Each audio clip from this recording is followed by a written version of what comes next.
Listen to Shoot the Defence. It's unbelievable, Jeff.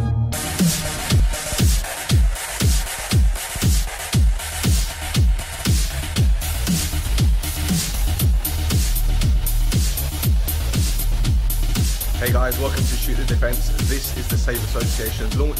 There's been months of planning, hard graft for the likes of Ian Ackley, Derek Bell, Paul Stewart, David White. As I said, hard graft. All these months of planning has come down to this. It's going to be a truly amazing event, all for CSA awareness. Hope you guys enjoy it. So, obviously today we're launching SAVE Association, standing for Safeguarding and Victim Engagement. Just very quickly, I'll go through the story of how we've ended up here. Obviously, last November, with the disclosures of non-recent or historic childhood sexual abuse in a football setting, we're all part of that, unfortunately, the four of us. So myself and Derek and Ian and Paul. I think very quickly, Paul and I kind of reconnected, having played together for Man City all those years ago. Kind of got to a point where we're talking pretty much every day. I connected with Ian via social media, and then we had a long chat on the phone about one or two issues that he was putting on social media I needed to get a bit of a better handle on. And then we met Derek at Wembley.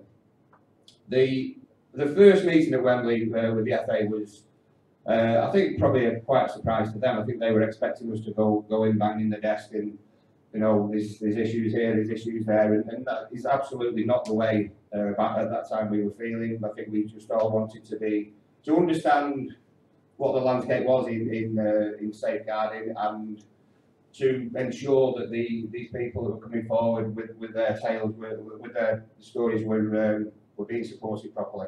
And immediately the FA convinced us that that was the case. They put the survivor support plan in football in place, which is a support plan for anybody who was involved in child sexual abuse in a football setting, whether or not you became a member of the PFA, whether or not you became a professional footballer. That is accessible to everybody who was a victim within football. And it's a 12-year support plan. I think it's 130 therapists now, Ellie. And obviously it's nationwide. So we knew the FA were taking things seriously. We also knew very, very quickly that the safeguarding policies and protocols that the FA had in place were as robust as they possibly could be. So we certainly were not pointing the finger at football. I think we all just thought this all happened in a very sort of unsophisticated world that we lived in back in the 70s and 80s, where you accepted that every village, every little town had a pervert or a paedophile walking around. I know we had one in Eccles, and you just accepted that that's how it was. It was when looking back, just a weird world. So we didn't want to point the finger. We just wanted to be part of the solution, if you like. And very, very quickly, the FA let us in, pretty much open book in terms of policies. We had meetings, and again, quickly we realised that they were listening to us. We felt we were making a big difference. So we've had various meetings, just general meetings. We've had meetings with Operation Hydrant that oversee everything to do with these cases. We've had meetings with the Pro Game, the English Football League, the Premier League, and Dr. Ellie Hansen here has been a real sort of pivotal point in all of those meetings. I think you've attended every single one. Been very, very supportive of us, just particularly in terms of self-care and how when we launch, how we handle the discussions with other survivors, if you like. So that's a massively important part of what we're doing and what we're going to be doing moving forward. I think if you look at the slides as they go through, apart from all the brilliant endorsements we've been given, the way we just decided to map it out was as a football pitch. There's 11 kind of key issues on that pitch, and when we worked long and hard to get to what we're calling our positions. So we talk about responsibility for all, which we believe is a really big thing in football, in sport, and in any setting. Within football in particular, you can have one welfare officer at a club that oversees everything, and that one welfare officer might have 600, 700 children. So we think that's fundamentally wrong. It's probably our only sort of real, if you like, criticism of the FA. That's the only thing we've got a potential issue directly with the FA with. So there we go. Mandatory reporting, criminal record checks. Don't know why he's playing left back with number 2 on his back, to be fair, but can't be right. So there's all the things on there. Mandatory reporting is a big thing. You know, in a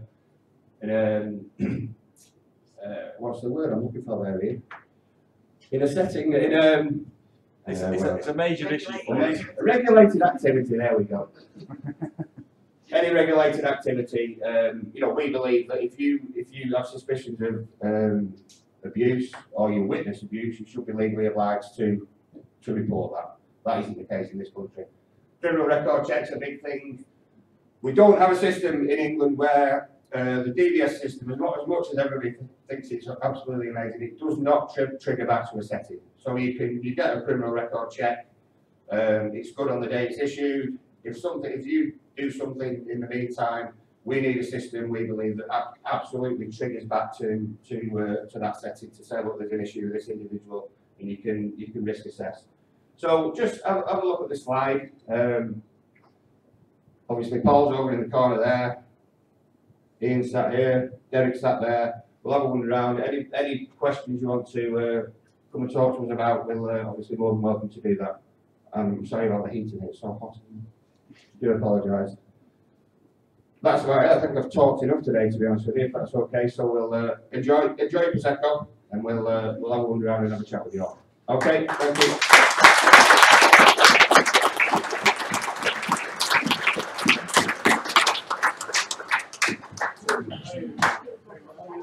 So, Shooter Defence, Save Association, we're finally here.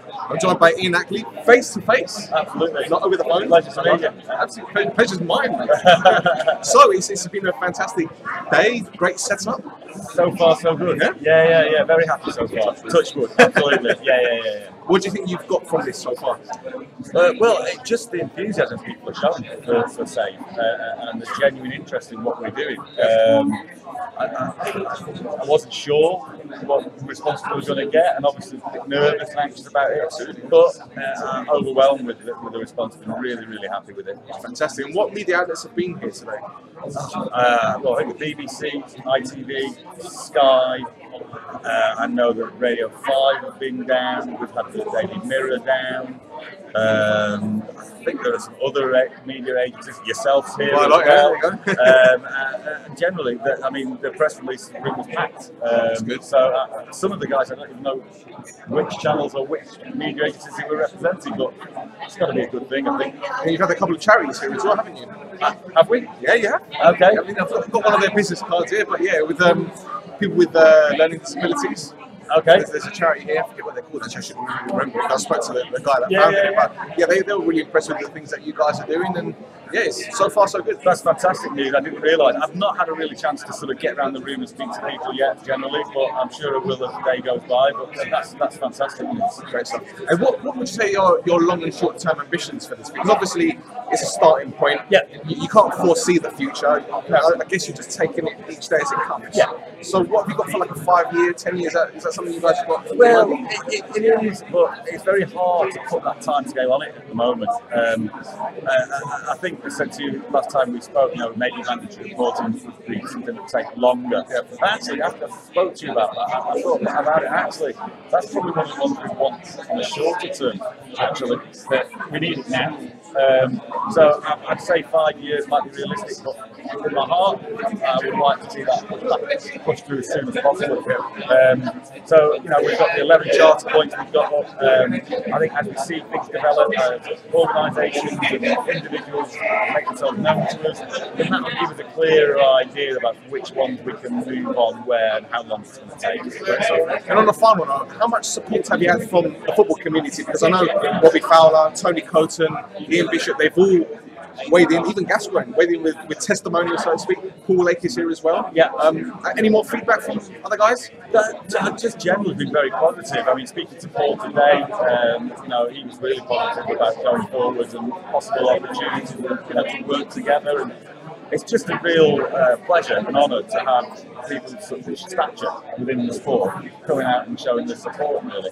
Fantastic. Well, Ian, thank you very much for your time. It's been a pleasure being here. You're Thanks for the invitation. No, thanks for coming. Anytime. And catch up soon. So, Shoot the Defence, Save Association, we're here. I'm with Paul Stewart.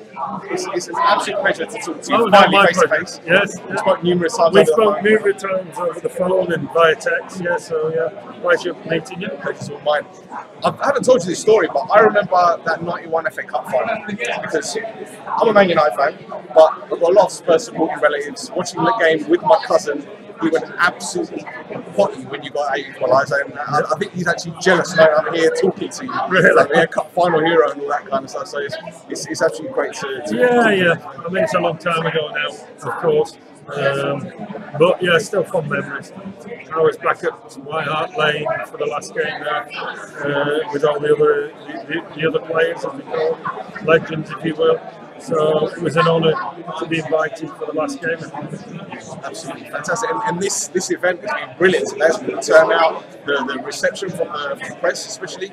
Yeah, I mean, you know, it's nice that something positive is coming out of a situation which, you know, to say wasn't ideal is an understatement.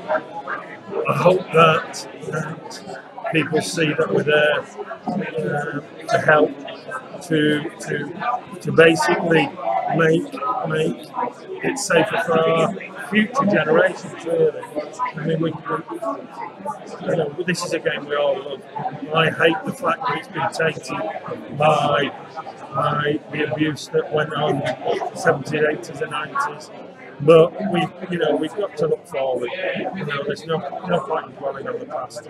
And what Save are doing is trying to look forward, but also in a way that makes it safer for our future.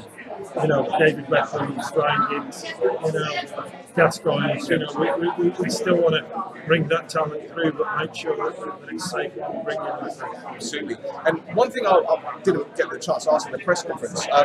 Is this something that you guys are planning to take abroad? Because obviously, as you know, the mentality abroad, especially in the Mediterranean, is far, far different from the UK. It seems that we're more open to talking about these kind of things, but it's still a taboo subject in these countries where it's like, keep a hush, you know, it's embarrassing. Is this something that you guys want to take abroad? We're going to have to see where Save takes us, really. Okay. I mean, our voice now is through football in the UK, of course. Although, you know, when we first disclosed, I certainly know myself, I did an interview with Danish TV, so they were aware that they had an issue within sport in Denmark. So who knows? I mean, in the future, it may be something that is taken on board. And what we've got to do is we've got to make sure, as you just said, is that it isn't a taboo subject, because if it's happening, then it can't be taboo anymore. We've already suffered that taboo, suffered what society was years ago. And that's not just through us as footballers, but you look at the Jimmy Savile scenario. So we've got to make sure that it is something that we speak about. We are aware that it's out there, but we address it. And then hopefully, by doing this in the UK, at grassroots level within the UK, then other countries do sit up and listen and say, look, yeah, we have got a problem also. When it comes to reporting in certain incidents and whatnot, I know that Kick It Out have got a similar sort of thing in terms of a reporting system on their website, and I think they had between 2012 and 2013 there was 77 reports of racism, and then 2 years later it was like 300 ones, so it's a massive boost. Do you feel that you guys are going to have something like a similar kind of impact with reporting system? It wouldn't be right for me to say you'd hope so, because I would like to see the numbers go up, because that means a lot of people have suffered. But what we can make sure is that there is somewhere out there that people can turn to if it has been a problem, if they've struggled to disclose, because I don't expect everybody is like me and is comfortable if you will, disclosing. So all we want to do is say, look, there's a network there that you can approach Save, and we will guide you to the right people that can help you. Great stuff. Well, Paul, it's been an absolute pleasure talking to you, mate. Thank you so much for your time. And I'll let you enjoy the rest of your evening. Thanks very much. Thank you, buddy. My Appreciate pleasure. it. Thank you very much. And so, Shoot the Defence with the third gentleman interviewing today, David White. How you doing? I'm good. You? Great. Thank you. Thank you for the invitation. No problem whatsoever. We've had a good day, hopefully. It's been fantastic. How about you? How's it been for you? No, I think it's been great. Yeah, it's obviously you're always slightly nervous as to who's going to turn up, and so walking into that room and it being absolutely chock a block with media people and interest was great. It made it all worthwhile. So hopefully we've announced ourselves as being here now. Hopefully we won't let people down. Nerves of steel as well. Oh, I don't know. I wasn't. I think because I probably wasn't expecting so many people in there, but yeah, it was okay. And great questions, good contribution by you. Thank you. It's always nice. And yeah, I think it went well. No, I think we went remarkably well. I mean, you look at the people that are here at the moment. Yeah, absolutely. Yeah. The support that you guys have received, fantastic. Yeah, I think so. And I think it can only go from strength to strength. Yeah, let's hope so. That's certainly the plan. Yeah, we'll just see where it takes us. And what kind of response have you received from Premier League clubs at the moment? Well, to be honest, we presented to both the Premier League and the English Football League probably 2 or 3 months ago. Obviously, we've had a long period in the middle of where football's got to sleep, really, for a couple of months. So it's probably when as we come back over the next couple of weeks into football, we'd expect to sort of see what those responses are looking like. We'll probably do that not directly with the pro game, probably again through the FA. I think it's important we keep that consistency. So we'll look forward to that probably in the next 2 or 3 weeks. Hopefully we'll know where we're going with that. I know this is going to be a bit of a long-winded answer to this question, but what do you guys expect from the FA? Because you've got those 11 points. Is there anything in particular you want from them? No, I think just to allow us to keep it going. That's it. It may be that hopefully it's something that's ongoing forever. We a lot of those 11 points. Cheers. See you later. See you later. Just Paul, take it. Yeah, a lot of those 11 points don't really concern the FA. Say there's some legislative things that we believe need addressing. So we talk about welfare officers and the ratio. We just want to stay involved. We want to. We've talked to the FA about maybe doing some workshops around our sort of lived experiences. If you like, I think that's a very important thing we can do. We can help out the county FAs and stuff like that. So we're just going to see how it develops. We in all honesty, we haven't got a master plan to say we're going to do this, and this. Until really we've put ourselves out there and said, we're here, give us a call, get in touch with us. We don't know what the programme is going to require from us. Fair enough. And from a promotional perspective, obviously you guys have got social media, you've got the website now, SaveAssociation.com. Yes, that's it, yeah. How else do you guys intend on promoting the charity itself? Well, I think obviously social media is going to be massive. We need to be active on there. You've got to do that all the time. Hopefully now we've got media interest, we can maintain those relationships with the media people that have been here today. Obviously we hope via with the FA and hopefully the Premier League and the GFL, they're going to be able to. We're going to deliver services for them that they're going to be able to endorse and promote and get into the game that way.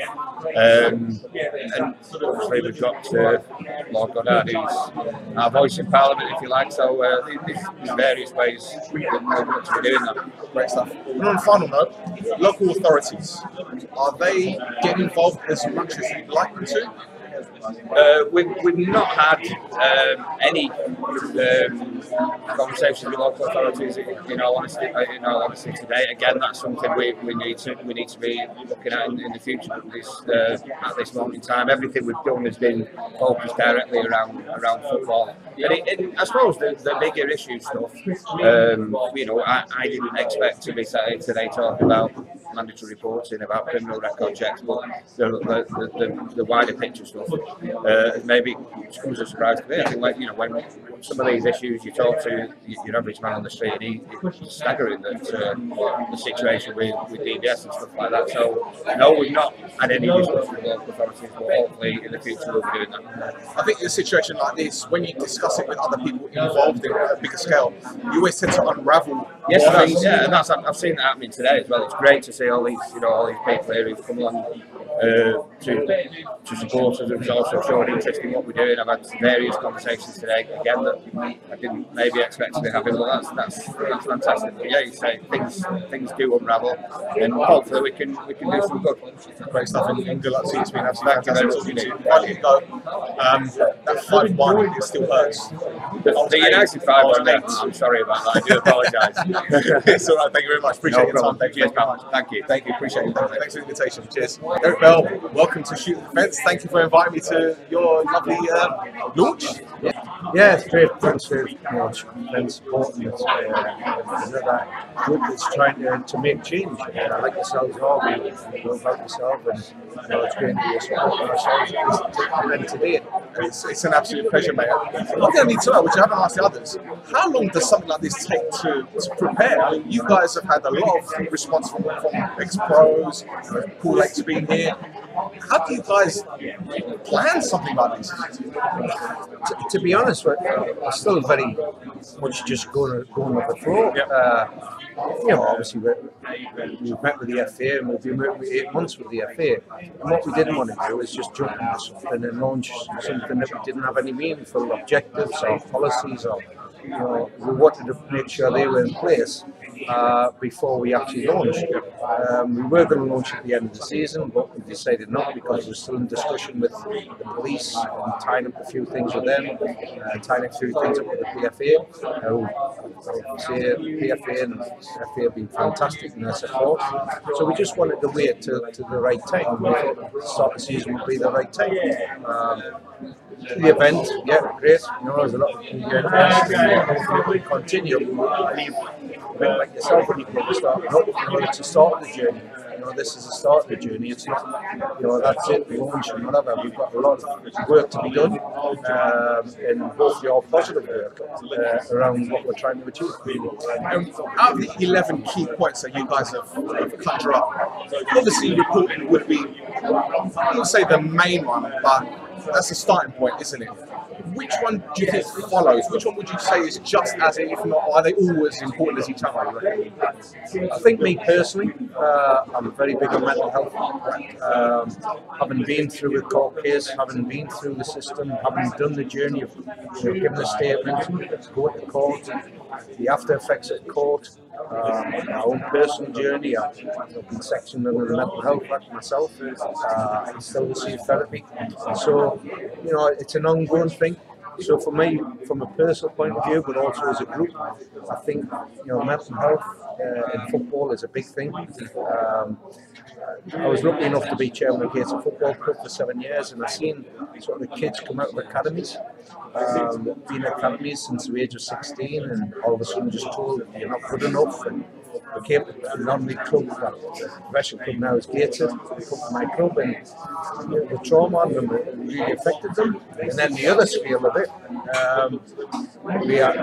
because we're in the Premiership, we had Premiership players coming into Gated for whatever reason, got released, and very wealthy people. But they didn't know how to cope with day-to-day life. One lad in particular, 28-year-old, played Premiership football, didn't know how to pay the electric bill. So, and again, that same particular lad, he suffered with mental health, he suffered with drugs, he suffered with alcohol. He just couldn't cope from having the money, but just coming back into the mainstream sort of society, if you like. So there's a whole range of issues that I think the FA and the PFA need to pick up on, and work with Sport and Chance, although they have their own clinics and stuff like that. But I think the pick up on mental health is a massive thing. I know obviously the government are bigger on it in a minute, but I think the sporting institutions can look at it and say, you know, let's help ex-players. Then I think, you know, people will suffer. I mean, Gaza is a typical example. With him the other week, he looks really well at the minute, which is great. But you know, people dip in and out. So I think if there's some way we can help people through the mental health stage, and going to court can be stressful. So yeah, I'd say mental health is probably the other issue that I'm quite concerned about. It's interesting you mentioned the mental health, because you've got the Mental Health Football Association. Personally, I don't think they get the credit they deserve, and I don't think they get the exposure they deserve. Whereas on the other side, you've got other charities like mine who are doing exceptionally well. Is this something that you guys are looking to tap into in terms of working alongside other charities? 100%. You know, we aren't the beyond them. You know, we're not an organisation. You know, I'm not a psychologist. I'm not a police officer. I haven't got them skills. What we're looking to do is signpost people, but work alongside Mind, Sporting Chance, police authorities. So if a victim come forward or somebody wasn't feeling great, at least then we can signpost them. Then you're right in what you're saying. There's a lot of wonderful stuff being done out there by charities and volunteer groups that don't get recognised, and I think it's raising that awareness as well. You know, about some really good, positive groups who can help people. You mentioned, yeah, they do a lot of great work, but they're not heard of. So part of SAVE is taking things on board, but we're not the end all. We're not going to change the world, but at least that we can signpost them into people where they can help. And that's what we're about. From an economical standpoint, look, I don't really know too much about politics, but all I know is that there are cuts in the police force. Is that a worry in terms of the whole reporting and them doing anything about it? Yeah, I mean, it is what it is, kind of thing. I think you're right in what you're saying. I mean, we've had meetings with Operation Hydrant, who 3 years ago to look around child abuse in the country. They've had their funding cut by government, so they aren't as productive as what they were initially. And again, talking to different victims and go forward. You know, to be fair, in the Thumbria Police, I've worked alongside Operation Tide. It's been fantastic. They've done a lot of good work, kept people well informed. On the other scale of side of things, another police force, because of budgets, you know, they haven't got in touch with people. So there's a massive inconsistency right throughout every police force within the country. What we're trying to do is work with police force to have some sort of blueprint that at least to follow the blueprint.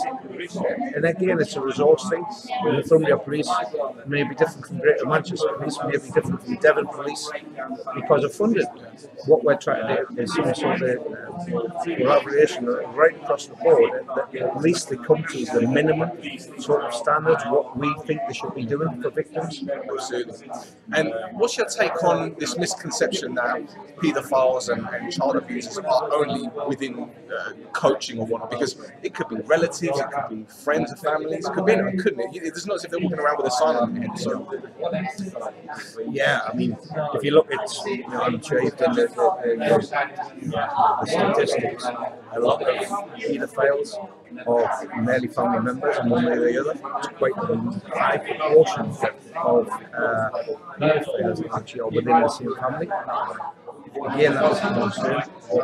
How you tackle that is a different matter. So, yeah, it is a concern. Yeah. And there's a study that says 1 in 35 adults have paedophile tendencies. It's scary. It's absolutely scary. If you think about it, you go to a football ground, it's 35,000 people, 3,500 of them. Yeah. You know, we don't want to scare them, don't get us wrong, because we want people to come forward and we want people to enjoy the football, kids to enjoy the football or sport, whatever the sport they're in, swimming, cricket, basketball, whatever sport, let's enjoy it. but let's raise the awareness and educate people to say if there is a problem of bullying or harassment or something that may not be right, they've at least got a point of contact to go to, whether it be a welfare officer or somebody at the club. At least the kid or the parent knows who the point of contact is. And I think that is an education point of view that not everybody is aware. And if we can raise that awareness and education of who is there, then that'll be all for good. Great stuff. And just on a final note, obviously this is something that it's not going to disappear straight away. It might take 10, 20, 30 years. For we know, it might never end. But do you think this is the catalyst? What you guys are doing is the catalyst to get spread the word for people to actually understand that this is a really severe issue. It's no longer a taboo subject. Yeah, I mean, the four of us come together. I didn't know Paul, David, Ian. Obviously, I'd seen Paul playing, a bit of a hero. Wasn't a whitey, but that's a different matter. But no, so to come together and then all of a sudden by chance we had a lot of synergy together, and we had a lot of experience about what we've been through. And if we can use our experience to help other people raise awareness, come forward, educate people, and also make people accountable. We've got to make people accountable. If something goes wrong or is not good, then that club should be accountable for it. So hopefully we're working on that.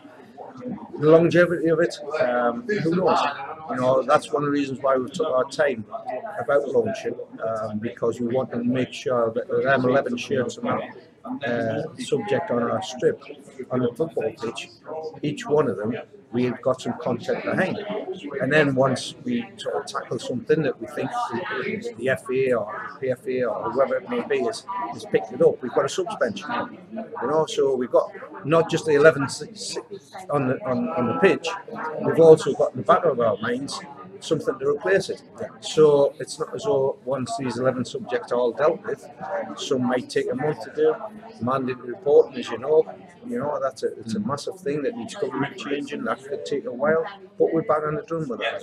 With other organisations, we're going to bang on the drum with that to get mandatory reporting put in. But that might be a little bit longer than something else. So some are quick fixes, some are long things, but at least we've got some sort of plan and objective. And who knows in 5 years' time where we'll be, but certainly hopefully if we can make some sort of change in a short space of time, but also a long space of time, then great. Fingers crossed, touch wood. Thank you very much. Thank you very much. Appreciate your time. Thank you.